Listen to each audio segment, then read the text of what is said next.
My guest at this time is one of the greatest rock guitarists on the planet. She is going to play the national anthem on night one of Takeover Stand and Deliver tonight. It is Nita Strauss. Nita, thank you very much for taking the time to chat with me here today.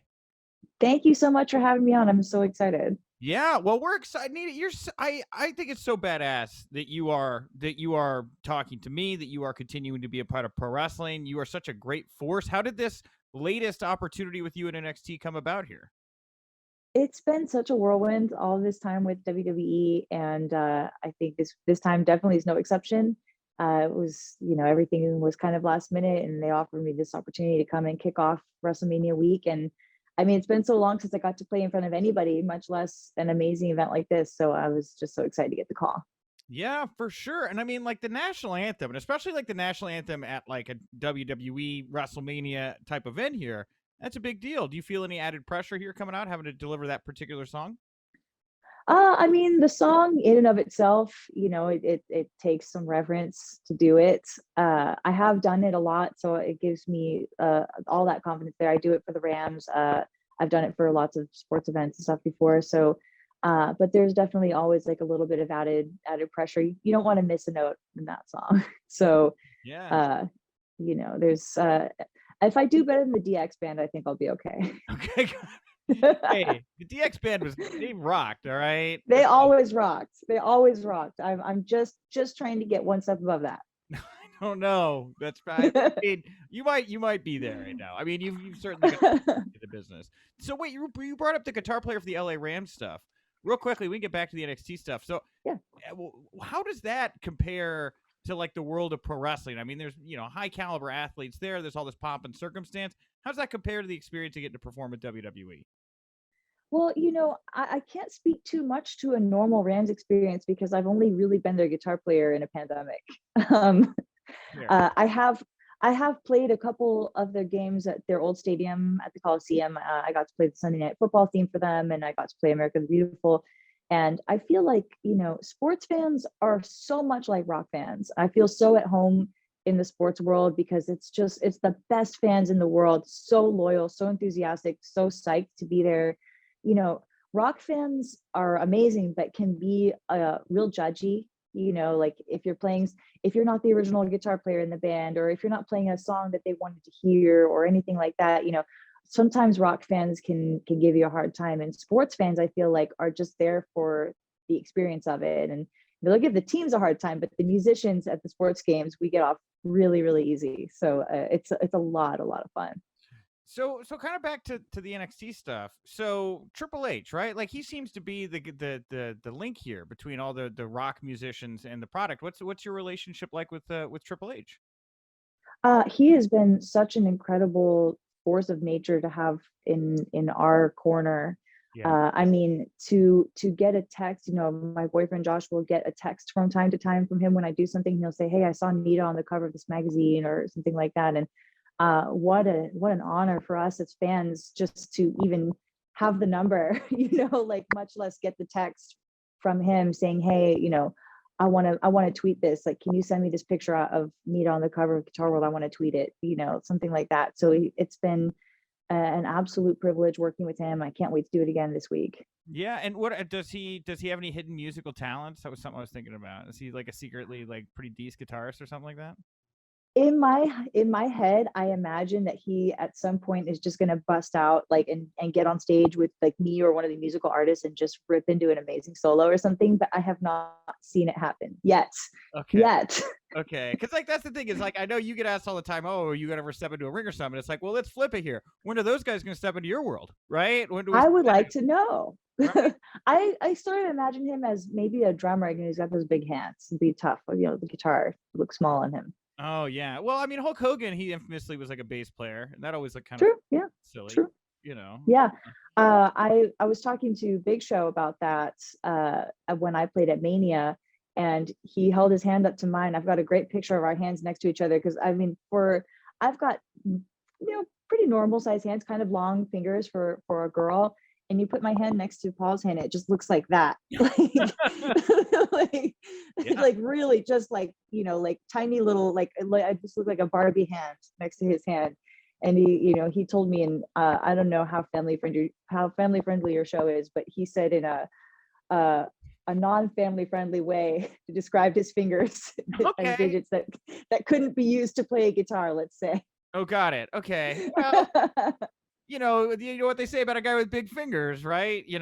Big gloves. Big, huge gloves that man wears. The Big Show does. Yes, exactly. And plays big guitars too. Big, huge, like those stand-up upright bass, maybe. Yeah. How do you feel about I know it's been a while since we talked, but how is Elias continuing to progress? Like, has he won you over even further?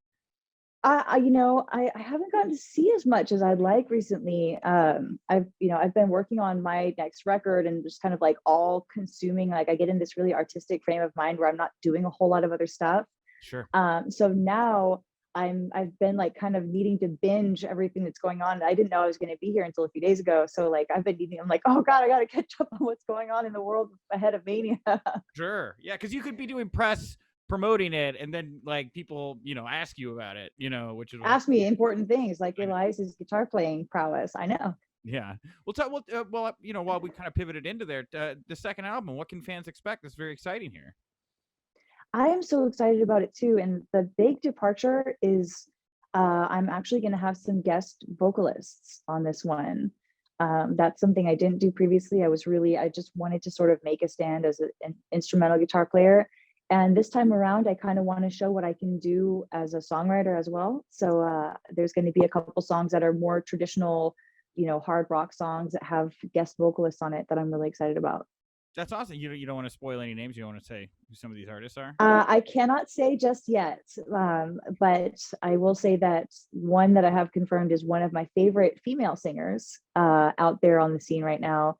And I'm very, very excited to finally get to collaborate with her on something. Does Alice come over? Does he lend his vocals? Just like, have some fun? That's something that I've been kind of throwing around the idea. Of course, everybody asks it. Everybody asked about the last one too, and we didn't do it. So maybe it's time. I don't know. Okay. Well, hey, since I brought him up, we have one Alice Cooper question for you. Okay. Obviously, Ozzy Osbourne is going into the Hall of Fame, right? Right. And I'm not even sure that he's appeared at WrestleMania. I think a fan came in and pretended to be him. But Alice, the Jake the Snake Roberts WrestleMania 3 spot with the snake and everything, that's an iconic. So great. So, like, what do you think? Should Alice Cooper be in the WWE Hall of Fame? I think Alice should be in every Hall of Fame, everything. He's that cool. Like he's just a legendary guy. He could be in the NASCAR Hall of Fame. He could be in all the Hall of Fames, I feel like.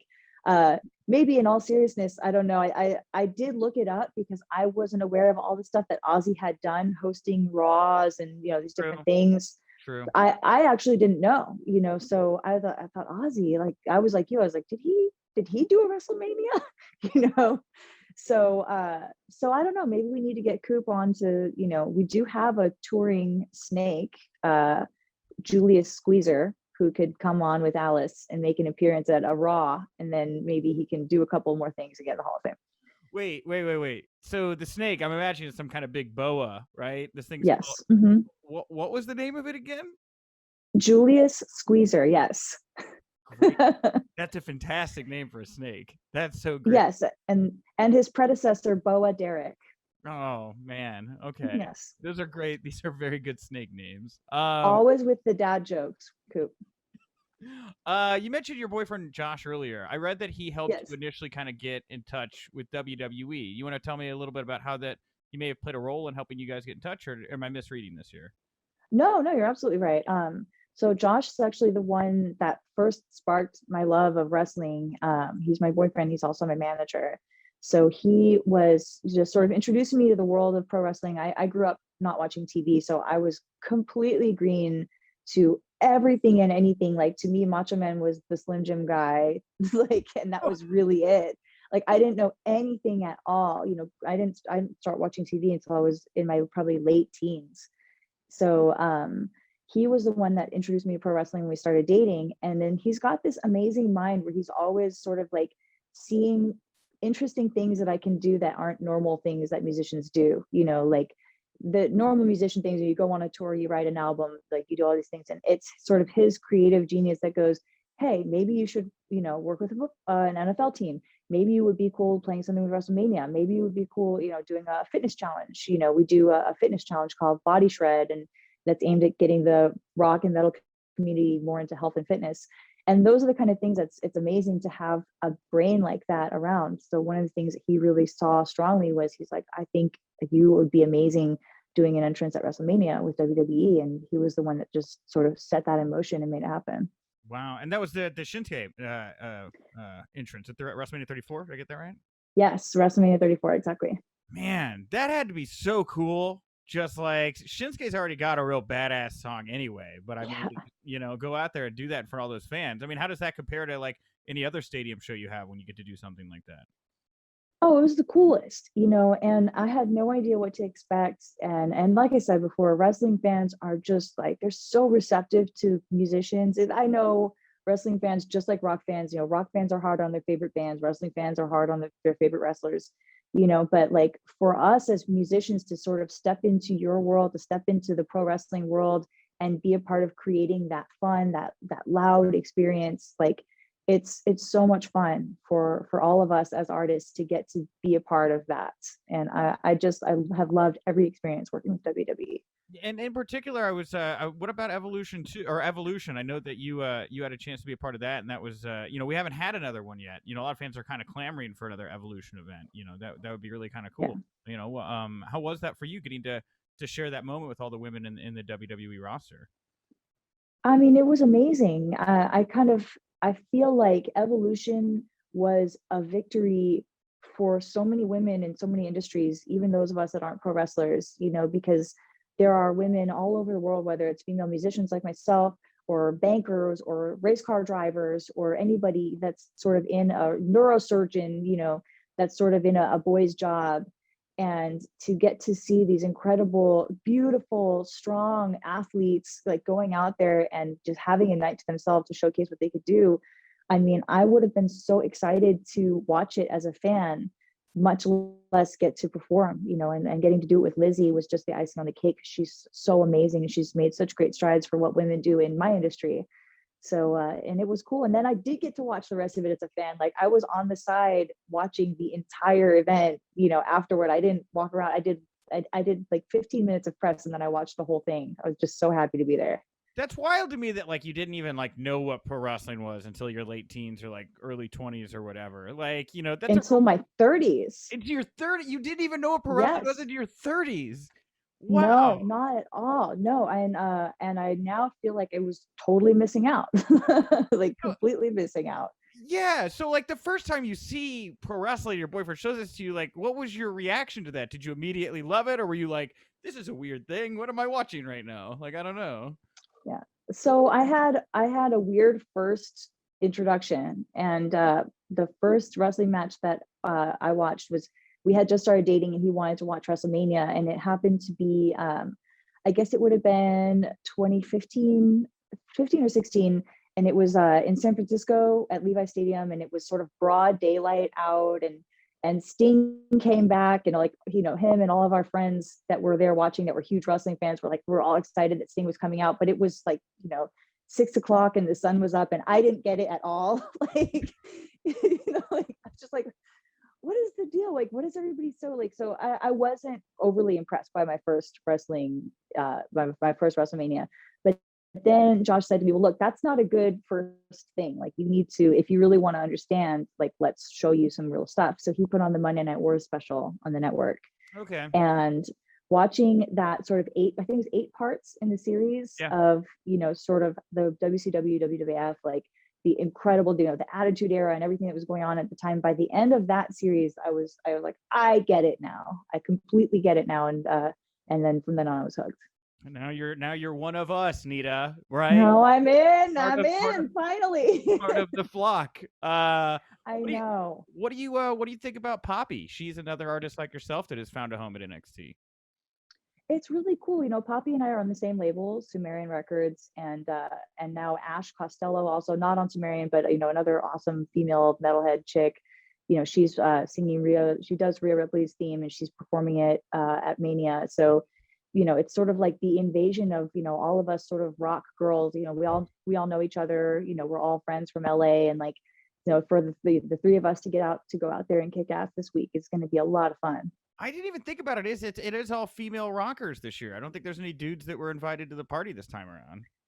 There weren't. I was just talking about that with Josh, and I'm a jerk. I don't know how to pronounce her name because she's the only one I'm not friends with. But BB Rexa, right? I think is how you say her name. Like, it's even cool to have a girl singing America the Beautiful. Like, she might not be a rock girl like the rest of us three, but like, it's amazing to just be a part of this group of strong women coming in there and getting loud. Man, wow, that just kind of hit me. That's awesome. Yeah, that is this is evolution, damn it. It's happening, Well, while I have you here real quick, I know you got a couple other projects going on. You're having your first acting role on the show Paradise City. Tell us all a little bit about that. What's going on here? Yeah, Paradise City just came out on Amazon Prime, another brainchild of Ash of Sumerian Records. And it was really an interesting thing for me because I had never done any acting. And thankfully, he had some mercy on me, and I kind of played myself. I played a young female guitar player trying to make her way in the world. So it wasn't too much of a stretch. But yeah, it was exciting. I actually just finished watching it. We had a long drive here to Orlando. So I just put it on the iPad and we watched, the last few episodes on the drive, and it was a really, really, really good series, like really well done, enjoyable, cool storylines. It's cool to see our rock scene represented in a mainstream TV show, things that I love and I care about, places I hang out, and people that I'm a fan of. Getting to see that out there is really cool. That's awesome, Nita. Anything else that you want to plug, promote, put over here before we wrap it up today? Yeah, I'm working on my second record, as we mentioned. If you guys want to follow along with what I'm doing there, you can find it all on my Patreon at patreon.com/HurricaneNita. And I also have a guitar course out now. If any of you guys want to pick up playing guitar and you want to learn from me from my online course, you can go to a very easy website, www.iwanttoplayguitar.com.